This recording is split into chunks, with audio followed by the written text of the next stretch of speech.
yesterday. Ooh, 'cause we're worlds apart, but just the same. Step up and watch it break down. You really want it? Wanna make a scene? Show me what you mean. Let's get it started. Let me see what you got. Can you pick it up a notch? Don't think you got it. Can't handle the pressure yet. Oh, stop talking about it. Gotta make this count. Let's go. Are you ready? Are you ready for me?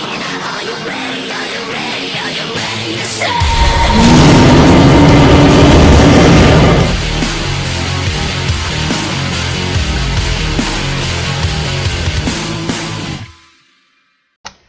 Yeah, I was really enjoying. My name is Coca-Cola34, and we're here today to do a season 2, episode 4 of Prehistoric Island by Matthew the Dinosaur King. And first of all, let's get into it. So it's called A Watchful Mother, and it's all about the nesting of the dinosaurs on the island. Yay, nesting and motherhood and great, yeah. So obviously, we come to Malachite and his mate is making a nest, and she scrapes the ground a bit, and it's like it's typical T-Rex behaviour, I'd guess. You know, making a hole in the ground and then covering them up like sort of like it kind of reminds me of like alligators. You know what alligators and crocodiles do, which is quite cool.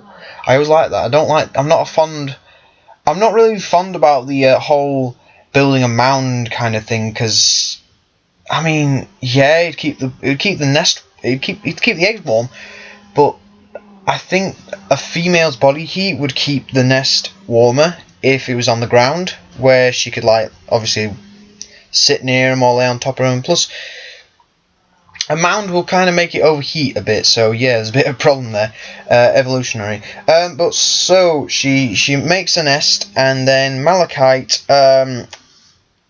obviously he's nearby, and she begins laying the eggs. But then she's very defensive, so she won't let him near the nest, which is really good, because female T-Rexes maternally and behaviour wise will be more aggressive than the males because of the maternal instincts that they have. So yeah, she gives birth to the eggs, and now we've just got to wait for the eggs to hatch, and Malachite is going to stand by. Up next we come to Stewie and his mate, who have given birth to some eggs, obviously, and it's just nice to see that all the dinosaurs are giving birth to eggs. But it's like I said last episode, I didn't feel comfortable with the idea that these animals were all going to be mating at the same time. But I guess for development reasons, why, I mean, the eggs are going to be obviously giving birth around the same time. But it's nice to see that Stewie and his father, Senior, and the female are definitely getting along. And yeah, Senior's going to be a grandfather. Yay! Yeah.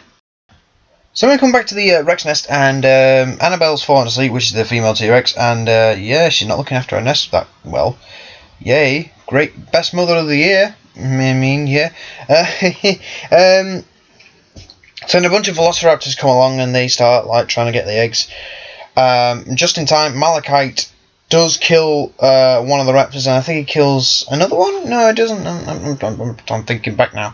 But yeah, he kills one of the raptors. The rest, run away, and yeah, one of the eggs is sadly destroyed, which is a bit devastating. But Annabelle eats the egg out of maternal instinct for the other eggs, and then Malachite feasts on the raptor, which shows that the maternal instincts are kicking in, I think, more in Malachite than they are in Annabelle, because it seems she's gotten a bit lazy. But then again, you can't fault a mother for not being there 100%. So further away in the island, Todd is nesting with his mate, and cool thing about it is that he's only mated with one female. I would expect him as a Triceratops to behave like nesting and mating with all the females and nesting, but in this one he's just nesting with one female. And then we get a little friend that shows up, and it's a Gorgosaurus, and he shows up on the fringes of the herd. I do believe he later attacks, but he's unsuccessful, because obviously there's a whole herd of Triceratops trying to defend an entire nest, so you're not going to get through that, even if you are a Tyrannosaur. So this Gorgosaurus fails, and he moves on, and he runs into the Dilophosaurus, which have also mated and nested, which sets up for the next episode, I believe. And then we come to the climax of the episode, where the T-Rexes are back at the nest, and then an egg hatches, and it's just so funny because it's like this massive baby comes out this tiny egg. It's like so hilarious, but you got to forget that, and it's like really cool. And now Malachite's a dad. Yay! So that's the end of the episode. Well, I'd say this episode was quite good. I liked it how how Matthew focused more on Tyrannosaurs, which I did say I would have preferred in the mating season episode. But I like how he focused a lot more on the Tyrannosaurs than he would do in some other episodes, which is really good. So yeah, it's really nice to see that. So yeah. So I hope you've enjoyed this. Next episode 5 hopefully should be around the corner. So thank you for watching. Hope you've enjoyed, and I shall see you later. Bye bye.